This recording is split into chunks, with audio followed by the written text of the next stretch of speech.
اعوذ باللہ من الشیطان الرجیم بسم اللہ الرحمن الرحیم وجاوزنا اور ہم نے پار کرا دیا، ہم پار لے گئے، ببنی اسرائیل، بنی اسرائیل کو، اور ہم بنی اسرائیل کو پار لے گئے، البحر دریا کے، فَأَتْبَعَ پس پیچھے چلا ہم ان کے، فرعون وجنود اور لشکر ہو اس کا، فَأَتْبَعَهُمْ فرعون وجنودہ پس فرعون اور اس کے لشکر نے ان کا تعاقب کیا، بغیاً سرکشی سے، وعدوا اور تعدی سے، ظلم سے، پس فرعون اور اس کے لشکر نے سرکشی سے اور عداوت سے ان کا تعاقب کیا، ان کے پیچھے چلا، حتیٰ یہاں تک کہ اذا جب ادرکہ الغرق ادرک اسے آ لیا، اسے پا لیا، الغرق غرق نے یعنی ڈوبنے نے، جب وہ غرق ہونے لگا، قالا وہ بولا، آمنتو میں ایمان لایا، انہو بے شک وہ، یعنی اللہ کی طرف اشارہ کرتے ہیں بے شک وہ، لا نہیں ہے، الہ کوئی معبود، الا مگر، الذی وہی، آمنت ایمان لائے، بھی اس پر، بنو اسرائیل بنی اسرائیل والے، قال وہ بولا، آمنت انہ لا الہ الا الذی آمنت بھی بنو اسرائیل، میں اس پر ایمان لے آیا کہ کوئی معبود نہیں سوائے اس معبود کے جس پر بنی اسرائیل ایمان لے آئے ہیں، وَأَنَا اور میں ہوں، من المسلمین مسلمانوں میں سے، وَأَنَا من المسلمین اور میں اب مسلمانوں میں سے ہوں۔ اب یہ اس آیت مبارکہ میں اللہ رب العزت نے بنی اسرائیل کے فرعون سے ظلم سے نجات پانے اور قوم فرعون کے غرق ہونے کا ذکر کیا ہے۔ اب فرعون جس طرح ہم پچھلی آیات میں پڑھے ہیں کہ فرعون کسی صورت بھی اللہ کی سرکشی سے پیچھے ہٹنے کو تیار نہیں تھا، بلکہ وہ پہلے سے زیادہ مغرور اور متکبر ہو گیا تھا، اور ہر طرح سے حضرت موسیٰ اور حضرت ہارون علیہ السلام اور ان پر ایمان لانے والے اہل ایمان کو نقصان پہنچانے کی کوششیں کر رہا تھا۔ بالآخر اللہ کا جو امر ہے اس کا پورا ہونے کا وقت آ گیا، جو اللہ تعالیٰ نے پچھلی آیت میں فرما دیا تھا، قد اجیبت دعوتکما، کہ جو تم نے فرعون کے تباہی بربادی کی دعا کیا، تمہاری دعا قبول کر لی گئی، تو اب اس کی قبولیت کا وقت آ گیا، 40 سال بعد، اس دعا کے 40 سال بعد۔ تو قرآن کی دوسری آیات سے پتہ چلتا ہے کہ اللہ تعالیٰ نے حضرت موسیٰ علیہ السلام کو فرمایا کہ آپ راتوں رات اپنی قوم کو لے چلیں، انہیں لے کر نکلیں، تو انہوں نے بنی اسرائیل کو خبردار کر دیا کہ تم تیار رہنا، ہم نے رات کو نکلنا ہے۔ لہٰذا جب سارے قوم فرعون رات کو ہراٹے لینے لگے، سو گئے، تو انہوں نے بنی اسرائیل کو لیا اور جس طرف راہ متعین تھی اس پر چل پڑے۔ اب ادھر اسے اس کی فوج نے، سیکورٹی لوگوں نے خبردار کر دیا کہ وہ نکل گئے ہیں، لہٰذا اس نے اسی وقت وہ تیار ہوا، اپنے لشکر ساتھ لیا اور بنی اسرائیل کے تعاقب میں چل پڑا۔ اب اس واقعے کا ذکر پھر وہ مرحلہ آیا جب اس کو غرق کر دیا گیا، اس کا ذکر اللہ رب العزت نے اس آیت مبارکہ میں کیا ہے. فرمایا وجاوزنا ببنی اسرائیل البحر، اور ہم نے بنی اسرائیل کو دریا پار کرا دیا. ہم بنی اسرائیل کو دریا کے پار لے گئے، دریا کے پار سے گزار دیا. یہاں اللہ تعالی نے چونکہ ایک عظیم اللہ کی قدرت ظاہر ہو رہی تھی، حالانکہ اللہ تعالی نے حضرت موسیٰ علیہ السلام کے معجزے سے دریا میں راستہ بنوایا تھا، جس کا قرآن کی اور آیتوں سے پتہ چلتا ہے. سورۃ الشعراء آیت نمبر 63 سے لے کر 66 تک، اس میں اللہ تعالی نے فرمایا فَأَوْحَيْنَا إِلَى مُوسَىٰ أَنِ اضْرِب بِعَصَاكَ الْبَحْرَ فَانفَلَقَ فَكَانَ كُلُّ فِرْقٍ كَالطَّوْدِ الْعَظِيمِ. تو ہم نے موسیٰ علیہ السلام پر وحی فرمائی کہ آپ سمندر پر اپنا عصا ماریں، تو وہ پھٹ گیا، وہ دریا پھٹ گیا، سمندر پھٹ گیا، بس اس کا ہر حصہ بڑے پہاڑ کی طرح ہو گیا، یعنی دونوں طرف درمیان میں راستہ بن گیا، ادھر بھی پہاڑ بن گئے، ادھر بھی. وَأَزْلَفْنَا ثَمَّ الْآخَرِينَ، اور اس جگہ ہم دوسروں کو قریب لے آئے، فرعون اور اس کا لشکر قریب آ گیا. وَأَنْجَيْنَا مُوسَىٰ وَمَن مَّعَهُ أَجْمَعِينَ ثُمَّ أَغْرَقْنَا الْآخَرِينَ، اور ہم نے موسیٰ اور ان کے سب ساتھیوں کو نجات دی اور پھر دوسروں کو غرق کر دیا. یہ سورۃ الشعراء آیت نمبر 63 سے لے کر 66 تک اللہ رب العزت نے بیان فرمایا. تو یہ حضرت موسیٰ علیہ السلام کا جو معجزہ عصا وہ ظاہری شکل بنا، اور قدرت پیچھے کیا تھی؟ وہ اللہ کی تھی. انبیاء کرام کا معجزہ اسی طرح ہوتا ہے کہ ہاتھوں کے ان سے ظاہر ہوتا ہے، پیچھے جو طاقت قدرت ہوتی ہے وہ اللہ کی ہوتی ہے. اہل اللہ صالحین اولیاء اللہ، ان کی کرامت کا بھی یہی حال ہوتا ہے، بظاہر وہ نظر آتے ہیں مگر حقیقت میں پیچھے اللہ کی طاقت قدرت ہوتی ہے. تو یہاں اللہ رب العزت نے اس معجزہ کو اپنی طرف منسوب کیا، فرمایا وَجَاوَزْنَا بِبَنِي إِسْرَائِيلَ الْبَحْرَ، ہم نے پار کرایا. حقیقی طور پر چونکہ قدرت طاقت اللہ کی ہوتی ہے اس لیے اپنا ذکر فرما دیا، فرمایا ہم نے بنی اسرائیل کو دریا سمندر پار کروا دیا.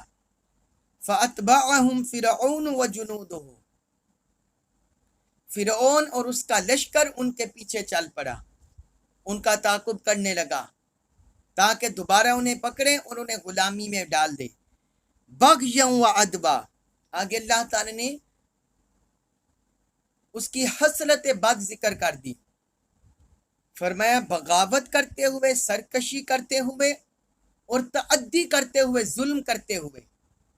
سرکشی اور ظلم و تعدی سے وہ فرعون اور اس کا لشکر ان کے پیچھے چل پڑا، ان کا تعاقب کرنے لگا، بنی اسرائیل کا، حضرت موسیٰ علیہ السلام کا. پھر کیا ہوا؟ حتی اذا ادرکہ الغرق، یہاں تک کہ اسے ڈوبنے نے آ لیا، یعنی اسے غرق کرنے نے آ لیا، غرق کرنے نے دبوچ لیا. غرق کرنے کا اس کا وقت آ گیا، کیونکہ جب حضرت موسیٰ علیہ السلام کی قوم پار ہو گئی تو پھر اللہ کے امر سے وہ پانی دوبارہ مل گیا، خشک راستہ ختم ہو گیا، تو اس کا لشکر بھی سارا ڈوب گیا. اب یہ سمندر کی گہرائی تھی، اس کا لشکر بھی سارا ڈوب گیا اور وہ بھی غرق ہونے لگا. اس وقت وہ کہتا ہے آمنتو انہ لا الہ الا الذی، کہتا ہے کہ میں اس ذات پر ایمان لے آیا اس کے سوا کوئی معبود نہیں. آمنت بھی بنو اسرائیل، جس پر بنی اسرائیل ایمان لائے ہیں. غرق ہوتے وقت اس نے اپنے ایمان کا اقرار کیا، اور آگے کہتے ہیں وَأَنَا مِنَ الْمُسْلِمِينَ، اور میں اب مسلمانوں میں سے ہوں، میں اب مسلمانوں میں سے ہوں. مگر اس وقت اس کا ایمان قبول نہ ہوا، اس کا ایمان مقبول نہ ہوا. کیوں؟ اس کی 3 وجوہ ہیں کہ فرعون کا اس وقت ایمان لانا کیوں قبول نہ ہوا اللہ کی بارگاہ میں۔ نمبر 1، اس وجہ سے کہ جس وقت عذاب آیا، عذاب اس کی آنکھوں کے سامنے تھا، اس وقت وہ ایمان لانے کا اقرار کر رہا تھا۔ تو اس سے یہی ثابت ہوتا ہے کہ صرف وہ اپنی جان بچانا چاہتا ہے، حقیقت میں اللہ پر ایمان نہیں لا رہا۔ اس لیے جو اس وقت ایمان لاتا ہے عذاب کو سامنے دیکھ کر، پچھلے سارے دروازے بند کر کے، پھر اس وقت ایمان لانا قبول نہیں ہوتا۔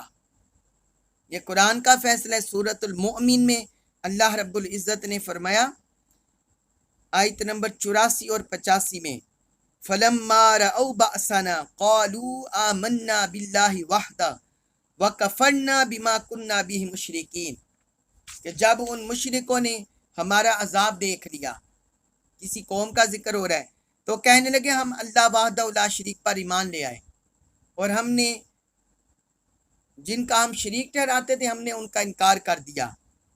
آگے اللہ تعالیٰ نے فرمایا فَلَمْ يَكُ يَنْفَعُهُمْ إِيمَانُهُمْ لَمَّا رَأَوْا بَأْسَنَا، کہ جس وقت انہوں نے ہمارا عذاب دیکھ لیا پھر ان کو ایمان لانے نے کوئی نفع نہ دیا، کہ اس وقت تو سب وہ کچا چھٹا سارا سامنے آ جاتا ہے انسان کا، تو فرمایا اس وقت ایمان قبول نہیں ہوتا، اس وقت پھر سرکش کی گرفت ہوتی ہے، متعدی کی گرفت ہوتی ہے۔ اس لیے فرعون کا ایمان اس وقت قبول نہ ہوا۔ اور دوسری اس کی وجہ یہ ہے کہ فرعون نے جب عذاب کو دیکھ لیا تھا تو اس نے وقتی طور پر عذاب کو ٹالنے کے لیے ایمان کا اظہار کیا۔ اگر وہ اللہ پر ایمان اپنے دل سے لایا تھا تو پھر یہاں اللہ کا نام بھی ذکر کرتا، جس طرح حضرت موسیٰ اور حضرت ہارون علیہ السلام نے اسے دعوت دی، حالانکہ وہ اپنی جان چھڑانے کے لیے صرف کہہ رہا تھا جس پر بنی اسرائیل ایمان لائے ہیں، جو وحدہ لا شریک ہے، میں اس پر ایمان لایا، جس کے سوا کوئی معبود نہیں، اس پر ایمان لیا۔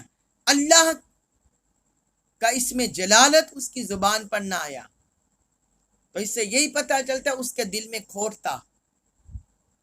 اور پھر تیسری بات یہ بھی کہ نہ اس نے اللہ کا نام لیا، اللہ کی ربوبیت، اس کی الوہیت کا اقرار کیا، اور نہ حضرت موسیٰ علیہ السلام کی رسالت کا ذکر کیا، یعنی اللہ کی الوہیت، اللہ کا اسم جلالت اس کو بھی نظر انداز کر دیا، اور حضرت موسیٰ علیہ السلام کی رسالت کو بھی نظر انداز کر دیا۔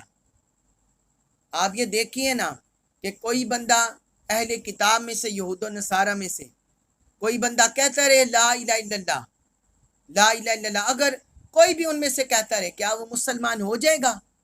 نہیں ہوگا، جب تک وہ اپنی زبان سے محمد الرسول اللہ صلی اللہ علیہ وسلم نہیں کہہ لیتا۔ جب وہ حضور کی رسالت کا اقرار کرے گا تب مومن ہوگا۔ تو یہی حال اس کا تھا، فرعون کا۔ تو پھر اس سے یہی ثابت ہوتا ہے کہ وہ دل سے نہیں مانا تھا، صرف اپنی جان چھڑانے کے لیے کہہ رہا تھا، اس لیے اس کا ایمان قبول نہ ہوا اللہ کی بارگاہ میں۔ اور پھر بعض روایات میں آتا ہے، حضرت عبداللہ بن عباس رضی اللہ عنہما بیان کرتے ہیں، حضور نبی اکرم صلی اللہ علیہ وسلم نے فرمایا جب اللہ تعالی نے فرعون کو غرق کیا تو اس نے کہا میں اس پر ایمان لایا جس پر بنی اسرائیل ایمان لائے ہیں، یعنی یہی آیت حضور نے تلاوت فرمائی۔ تو جبرائیل نے کہا اے محمد صلی اللہ علیہ وسلم، کاش آپ اس وقت مجھے دیکھتے جب میں سمندر کی کیچڑ اس کے منہ میں ڈال رہا تھا، اس خوف سے کہ کہیں اس پر رحمت ہو جائے، کہ کہیں اس پر رحمت نہ ہو جائے۔ یہ سنن ترمذی میں حدیث ہے، حدیث نمبر 3107۔ یعنی جس وقت وہ عذاب میں گرفتار ہو رہا تھا، غرق ہو رہا تھا، اور ایمان لانے کا کلمہ یہ کہنے لگا تو حضرت جبرائیل علیہ السلام اس کے منہ میں کیچڑ ڈالنے لگے تاکہ کہیں اللہ کی طرف سے اس پر رحمت نہ ہو جائے اور یہ بخش نہ دیا جائے۔ اب یہ بات یاد رکھیے کہ فرشتے کوئی عمل بھی اللہ تعالیٰ کے حکم کے بغیر نہیں کرتے، کیونکہ اللہ تعالیٰ نے قرآن میں فرمایا وَيَفْعَلُونَ مَا يُؤْمَرُونَ، کہ جیسے انہیں حکم دیا جاتا ہے وہ وہی کرتے ہیں. تو حضرت جبرائیل علیہ السلام نے وہی کرنا تھا جس کا رب نے حکم دینا تھا. تو پھر یہی معلوم ہوا کہ اللہ کی بھی یہ منشا تھی کہ یہ اپنی زبان سے کلمے کا اقرار نہ کر سکے. اللہ کی بھی یہ منشا تھی. کیوں؟ کیونکہ اس نے ساری زندگی اللہ کی اطاعت سے منہ پھیرے رکھا، کلمہ سے منہ پھیرے رکھا، ایمان سے منہ پھیرے رکھا، نبی کا سرکش رہا، مظلوم قوم پر ظلم کرتا رہا، جبر کرتا رہا، قتل و غارت گری کرتا رہا، معصوم بچوں کو ذبح کرتا رہا. تو اللہ تبارک و تعالیٰ کی غیرت کو یہ گوارا نہ ہوا کہ اس کی منہ پر، اس کی زبان پر اللہ کا نام اور اللہ کے رسول کا نام جاری ہو. اس لیے اسے نشان عبرت بنا دیا. اس کے بعد ہے سورہ یونس آیت نمبر 91. اس میں ارشاد فرمایا آل آنا، اب، آل آنا اب. اللہ کی طرف سے ارشاد ہوا آل آنا اب، کیا اب تو ایمان لایا ہے؟ وقد، اور بے شک، عصیتا، تو نے نافرمانی کی، قبل، پہلے، اور پہلے تو نافرمانی کرتا رہا. وکنتا، اور تو تھا، من المفسدین، فساد بپا کرنے والوں میں سے. وکنتا من المفسدین، اور تو فساد بپا کرنے والوں میں سے تھا. اب اس آیت مبارکہ میں اب یہ دیکھیں اللہ کا جلال جو پچھلی آیت کی تفسیر میں بھی ہم بیان کر رہے ہیں کہ یہ اللہ کا جلال تھا کہ اس کی زبان پر نہ اللہ کا اسم جلالت جاری ہو، نہ اللہ کے رسول کا اسم جاری ہو. یہ اللہ کی طرف سے غضب تھا اس پر. اب یہ دیکھیں وہی اللہ کے جو غضب الوہیت وہ ان کلموں سے ظاہر ہو رہا ہے. فرمایا آل آنا وقد عصیت قبل، اب تو ایمان لا رہے صرف اپنی جان بچانے کے لیے. وقد عصیت قبل، اور پہلے تو کہا تھا، پہلے تو بڑی نافرمانی کرتا رہا، بڑی سرکشی کرتا رہا. اور جب رات کو بنی اسرائیل نکلے ہیں تو انہیں پھر عذاب اور سزا دینے کے لیے پھر ان کا پیچھا کرنے چلے آیا ہے. فرمایا تیری نافرمانیوں کی وجہ سے اب تیرا ایمان قابل قبول نہیں ہے، اب تو عذاب میں گرفتار ہوگا. اور آگے مزید اس کی سرکشی ذکر کی، وَكُنْتَ مِنَ الْمُفْسِدِينَ، تو فسادیوں میں سے تھا، فساد برپا کرنے والوں میں سے تھا. اللہ کی مخلوق پر، اللہ کی زمین پر ناحق فساد کرتا تھا. اپنی خدائی کا نظام تو نے جاری کیا ہوا تھا ناحق، اور اللہ کی مخلوق پر ظلم کرتا تھا، فساد کرتا تھا، جو اللہ کو سخت ناپسند ہے. تو یہ دیکھیں اللہ تعالی نے ساتھ اس کے دو جرم بھی ذکر کر دیے کہ یہی وجہ ہے جو تمہارا ایمان قبول نہیں. اب تم اسی عذاب میں، دنیا کے عذاب میں بھی اور آخرت کے عذاب میں بھی گرفتار ہوگے. یہ اللہ نے وعید سنا دی. اللہ تبارک و تعالی سے دعا ہے کہ اللہ تعالی ہمیں ہر سرکش، ظالم اور متعدی سے ہماری حفاظت فرمائے، ہمارے ایمان کی حفاظت فرمائے، ساری کفریہ طاغوتی طاقتوں سے ہمارے ایمان کی حفاظت فرمائے. ہمیں اپنی اور اپنے حبیب مکرم صلی اللہ علیہ وسلم کی کامل اطاعت اور محبت نصیب فرمائے، قرآن جیت کا کامل فہم نصیب فرمائے، اور ہمیں اس پر عمل پیرا ہونے کی توفیق عطا فرمائے. وما علیہ الا البلاغ المبین.